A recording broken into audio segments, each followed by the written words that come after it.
ओम हम हनुते नमः। नमस्कार दोस्तों, स्वागत है आप सभी का आपके अपने चैनल ज्ञानार्थ में। बहुत बहुत स्वागत है। भगवान बजरंगबली की कृपा आपके और आपके समस्त परिवार पर सर्वदा सर्वदा बनी रहे। श्रोताओं, जैसा कि आप जान रहे हैं, वैसाख का पावन पवित्र महीना चल रहा है। ऐसे में आज मंगलवार है और आज आप सुनेंगे मंगलवार की पावन कथा, जिसका श्रवण करने मात्र से भगवान बजरंगबली की कृपा से सभी कार्य सिद्ध होते हैं और साधक को हर कार्य में सफलता मिलती है। और साथ ही मंगल देव की कृपा से ऐसे साधक को अखंड सौभाग्य, अटल संपत्ति और तेजस्वी पुत्र की प्राप्ति होती है। और इसी के साथ यदि साधक के कुंडली में मंगल दोष लगा है तो वह भी धीरे धीरे शांत होने लगता है। इस कथा का श्रवण करने मात्र से साधक अपने सभी पाप कर्मों से छुटकारा पा जाता है और इसी के साथ भगवान बजरंगबली की कृपा प्राप्त करता है और ऐसे साधक हर कार्य में निपुण एवं गुणवान बनते हैं। तो आइए श्रोताओं, श्रवण करते हैं सावन मास में मंगलवार की पावन व्रत कथा का। एक बार नैमिषारण्य तीर्थ में 80,000 मुनि एकत्र होकर पुराणों के ज्ञाता श्री सूत जी से पूछने लगे, हे महामुने, आपने हमें अनेक पुराणों की कथाएं सुनाई हैं। अब कृपा करके हमें ऐसा व्रत और कथा बताएं जिसको करने से संतान की प्राप्ति हो तथा मनुष्य को रोग शोक अग्नि सर्व दुख आदि का भय दूर हो, क्योंकि कली युग में सभी जीवों की आयु बहुत ही कम है। फिर इस पर उन्हें रोग चिंता के कष्ट लगे रहेंगे तो फिर वह श्री हरि के चरणों में अपना ध्यान कैसे लगा सकेंगे। श्री सूत जी बोले, हे मुनियों, आपने लोक कल्याण के लिए बहुत ही उत्तम बात पूछी है। एक बार युधिष्ठिर ने भगवान श्री कृष्ण से लोक कल्याण के लिए यही प्रश्न किया था। भगवान श्री कृष्ण और युधिष्ठिर का संवाद तुम्हारे सामने कहता हूँ, ध्यान देकर सुनो। एक समय पांडवों के सभा में श्री कृष्ण जी बैठे हुए थे। तब युधिष्ठिर ने भगवान श्री कृष्ण से प्रश्न किया, हे प्रभु नंद नंद गोविंद, आपने मेरे लिए अनेकों कथाएं सुनाई हैं। आज आप कृपा करके ऐसा व्रत या कथा सुनाएं जिसके करने से मनुष्य के रोग चिंता का भय समाप्त हो और उसको पुत्र की प्राप्ति हो। हे प्रभु, बिना पुत्र के जीवन व्यर्थ है। पुत्र के बिना मनुष्य नरकगामी होता है। पुत्र के बिना मनुष्य पितृ ऋण से छुटकारा नहीं पा सकता और न ही उसका पुण्यग नामक नरक से उद्धार हो सकता है। अतः पुत्रदायक व्रत बतलाएं। श्री कृष्ण बोले, हे राजन, मैं एक प्राचीन इतिहास सुनाता हूँ, आप उसे ध्यान पूर्वक सुनो। कुंडलपुर नामक एक नगर था। उसमें नंदा नामक एक ब्राह्मण रहता था। भगवान की कृपा से उसके पास सब कुछ था, फिर भी वह दुखी था। इसका कारण यह था कि ब्राह्मण की स्त्री सुनंदा के कोई भी संतान न थी। सुनंदा पतिव्रता थी, भक्ति पूर्वक श्री हनुमान जी की आराधना करती थी। मंगलवार के दिन व्रत करके अंत में भोजन बनाकर हनुमान जी को भोग लगाने के बाद स्वयं भोजन करती थी। एक बार मंगलवार के दिन ब्राह्मणी गृह कार्य की अधिकता के कारण हनुमान जी को भोग न लगा सकी, तो इस पर उसे बहुत दुख हुआ।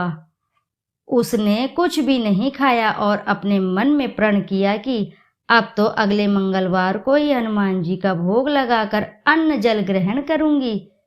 ब्राह्मणी सुनंदा प्रतिदिन भोजन बनाती, श्रद्धा पूर्वक पति को खिलाती, परंतु स्वयं भोजन नहीं करती और मन ही मन में श्री हनुमान जी की आराधना करती थी। इस प्रकार 6 दिन गुजर गए और ब्राह्मणी सुनंदा अपने निश्चय के अनुसार भूखी प्यासी निराहार रही। अगले मंगलवार को ब्राह्मणी सुनंदा प्रातःकाल ही बेहोश होकर गिर पड़ी। ब्राह्मणी सुनंदा की इस असीम भक्ति के प्रभाव से श्री हनुमान जी बहुत ही प्रसन्न हुए और प्रकट होकर बोले, सुनंदा, मैं तेरी भक्ति से बहुत ही प्रसन्न हूँ, तू उठ और वर मांग।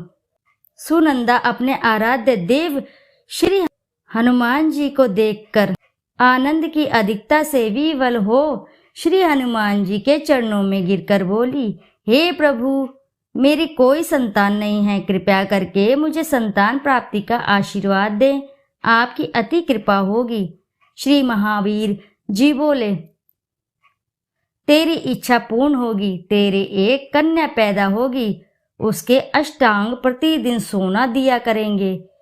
इस प्रकार यह कहकर श्री महावीर जी अंतर्धान हो गए। ब्राह्मणी सुनंदा बहुत हर्षित हुई और सभी समाचार अपने पति से कहा। ब्राह्मण देव कन्या का वरदान सुनकर कुछ दुखी हुए, परंतु सोना मिलने की बात सुनी तो बहुत ही प्रसन्न हुए। विचार किया कि ऐसी कन्या के साथ मेरी निर्धरता भी समाप्त हो जाएगी। श्री हनुमान जी की कृपा से वह ब्राह्मणी गर्भवती हुई और 10वें महीने में उसे बहुत ही सुंदर पुत्री की प्राप्ति हुई। यह बच्ची अपने पिता के घर में ठीक उसी तरह से बढ़ने लगी जिस प्रकार शुक्ल पक्ष का चंद्रमा बढ़ता है। 10वें दिन ब्राह्मण ने उस बालिका का नामकरण संस्कार कराया। उसके कुल पुरोहित ने उस बालिका का नाम रत्नावली रखा, क्योंकि यह कन्या सोना प्रदान किया करती थी। इस कन्या ने पूर्व जन्म में बड़े ही विधान से मंगल देव का व्रत किया था। रत्नावली का अष्टांग बहुत सा सोना देता था। उस सोने से नंदा ब्राह्मण बहुत ही धनवान हो गए। अब ब्राह्मणी भी बहुत अभिमान करने लगी थी। समय बीतता रहा। अब रत्नावली 10 वर्ष की हो चुकी थी। एक दिन जब नंदा ब्राह्मण प्रसन्नचित्त था, तब सुनंदा ने अपने पति से कहा, मेरी पुत्री रत्नावली विवाह के योग्य हो गई है, अतः आप सुंदर सा कोई योग्य वर देकर इसका विवाह कर दें। यह सुन ब्राह्मण बोला, अभी तो रत्नावली बहुत छोटी है।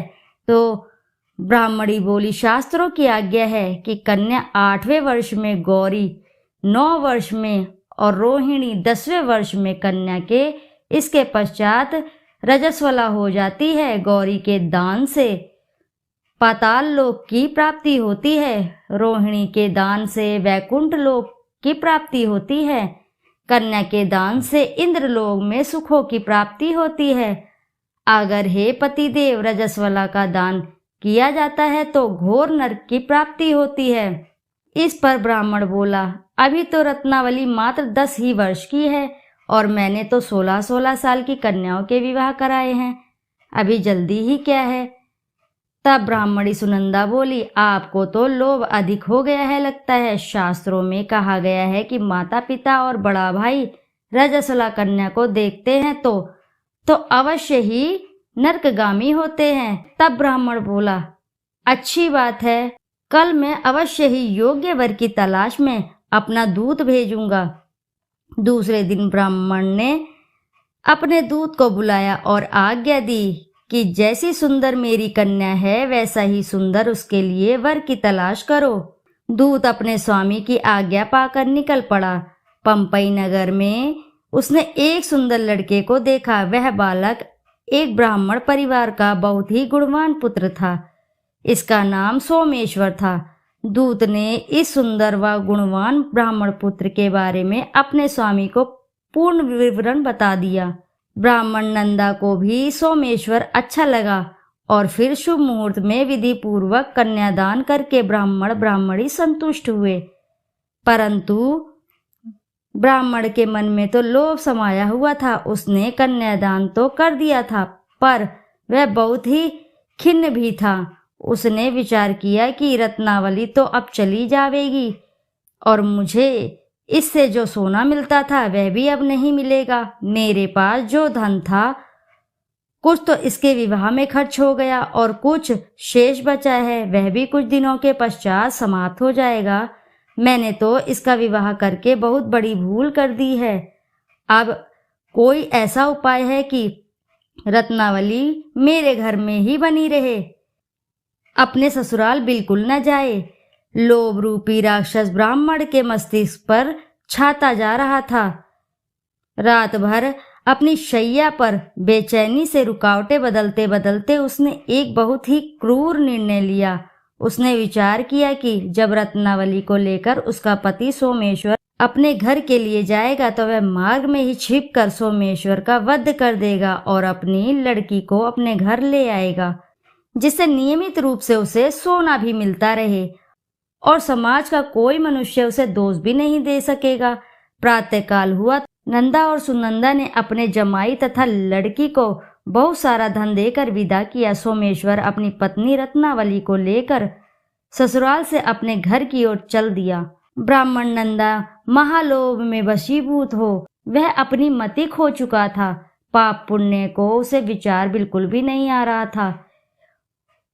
अपने भयानक व क्रूर निर्णय को कार्य रूप देने के लिए उसने अपने दूत को मार्ग में अपने जमाई का वध करने के लिए भेज दिया था, ताकि रत्नावली से प्राप्त होने वाला सोना उसे हमेशा मिलता रहे और वो कभी भी निर्धन ना हो। ब्राह्मण के दूत ने अपने स्वामी की आज्ञा का पालन करते हुए उसके जमाई सोमेश्वर का मार्ग में ही वध कर दिया। समाचार प्राप्त कर ब्राह्मण नंदा के मार्ग में पहुंचा और रुदन करती अपनी पुत्री रत्नावली से बोला, हे पुत्री, मार्ग में लुटेरों ने तेरे पति का वध कर दिया है। भगवान की इच्छा के आगे किसी की कोई बस नहीं चलता है। अब तू घर चल, वहां पर रहकर ही शेष जीवन व्यतीत करना। जो भाग्य में लिखा है वही होगा। अपने पति की अकाल मृत्यु से रत्नावली बहुत ही दुखी हुई। करुण क्रंदन व रुदन करते हुए अपने पिता से बोली, हे पिताजी, इस संसार में जिस स्त्री का कोई पति नहीं है उसका जीना व्यर्थ है। मैं अपनी पति के साथ ही अपने शरीर को जला दूंगी और सती होकर अपने इस जन्म को, माता पिता के नाम को तथा सास ससुर के यश को सार्थक करूंगी। ब्रह्मानंदा अपनी पुत्री रत्नावली के वचनों को सुनकर बहुत ही दुख हुआ और विचार करने लगा, मैंने व्यर्थ ही जमाई का वध करके पाप अपने सिर पर ले लिया। रत्नावली तो उसके पीछे अपने प्राण तक देने को तैयार है। मेरा तो दोनों तरफ से मरण हो गया। धन तो अब मिलेगा नहीं। जमाई वध के पाप के फलस्वरूप यम यातना भी भुगतनी पड़ेगी। यह सोचकर वह बहुत ही खिन्न हुआ। सोमेश्वर की चिता बनाई गई। रत्नावली सती होने की इच्छा से अपने पति के सिर पर अपनी गोद में रखकर चिता में बैठ गई। जैसे ही सोमेश्वर की चिता अग्नि जलाई गई, वैसे ही प्रसन्न हो मंगलदेव वहां प्रकट हुए और बोले, हे रत्नावली, मैं तेरे भक्ति से प्रसन्न हूँ, तू वर मांग। रत्नावली ने अपने पति का जीवन दान मांगा। तब मंगलदेव बोले, रत्नावली, तेरा पति अजर अमर है, यह महाविद्वान भी होगा और इसके अतिरिक्त तेरी जो इच्छा हो वो वर मांग। तब रत्नावली बोली, हे ग्रहों के स्वामी, यदि आप मुझ पर प्रसन्न हैं तो मुझे यह वरदान दीजिए कि जो भी मनुष्य मंगलवार के दिन प्रातःकाल लाल पुष्प लाल चंदन से पूजा करके आपका स्मरण करेगा, उसको रोग व्याधि ना हो, स्वव्यंजनों का कभी भी योग ना हो, सर्प अग्नि तथा शत्रुओं का भय ना रहे। जो स्त्री मंगलवार का व्रत करे वह कभी विधवा न हो। मंगलदेव तथास्तु कहकर अंतर्धान हो गए। सोमेश्वर मंगलदेव की कृपा से जीवित हो उठे। रत्नावली अपने पति को पुण्य प्राप्त कर बहुत ही प्रसन्न हुई और मंगलदेव का व्रत प्रत्येक मंगलवार को करके व्रतराज और मंगलदेव की कृपा से इस लोक में सुख ऐश्वर्य को भोगते हुए अंत में अपने पति के साथ स्वर्गलोक कर चली गई। तो बोलो जय बजरंगबली की जय, बोलो जय मंगल देव की जय। कथा अब इसी के साथ समाप्त हुई। तो आइए श्रोताओं, अब करते हैं श्री हनुमान जी की आरती। आरती की जय हनुमान लला की, दुष्ट दलन रघुनाथ कला की। जाके बल से गिरवर कापे, रोग दोष जाके निकट न झाके। अंजनी पुत्र महाबलदाई, संतान के प्रभु सदा सहाई। आरती की जय हनुमान लला की। देवीरा रघुनाथ पठाए, लंका जारी सिय सधिलाए। लंका सोस कोट समुद्र सिखाई, जात पवन सुत बार न लाई। आरती की जय हनुमान लला की। लंका जारी असुर संहारे, सिया राम जी के काज सवारे। लक्ष्मण मूर्छित पड़े सकारे, अग्नि संजीवन प्राण उबारे। आने संजीवन प्राण उबारे, आरती की जय हनुमान लला की। पैठी पताल तोरी जमकारे, अहि रावण की भुजा उखारे। बाएं भुजा असुर दल मारे, दाहिने भुजा संत जन तारे। आरती की जय हनुमान लला की। सुर नर मुनि आरती उतारे, जय जय जय हनुमान उचारे। कंचन थार कपूर लो छाई, आरती करत अंजना माई। आरती की जय हनुमान लला की। जो हनुमान जी की आरती गावे, वसी बैकुंठ परम पद पावे। आरती की जय हनुमान लला की। दुष्ट दलन रघुनाथ कला की। बोलो जय बजरंग बली की जय। पवन पुत्र हनुमान जी की जय। श्रोताओं, यदि आपको कथा अगर अच्छी लगी है तो वीडियो जरूर लाइक करें और साथ ही चैनल को सब्सक्राइब करें और एक बार अपनी सच्ची श्रद्धा से कमेंट बॉक्स में जरूर लिख दें, जय बजरंग बली की जय। फिर मिलते हैं आपसे ऐसे ही किसी नई कथा कहानी में। जब तक के लिए नमस्कार।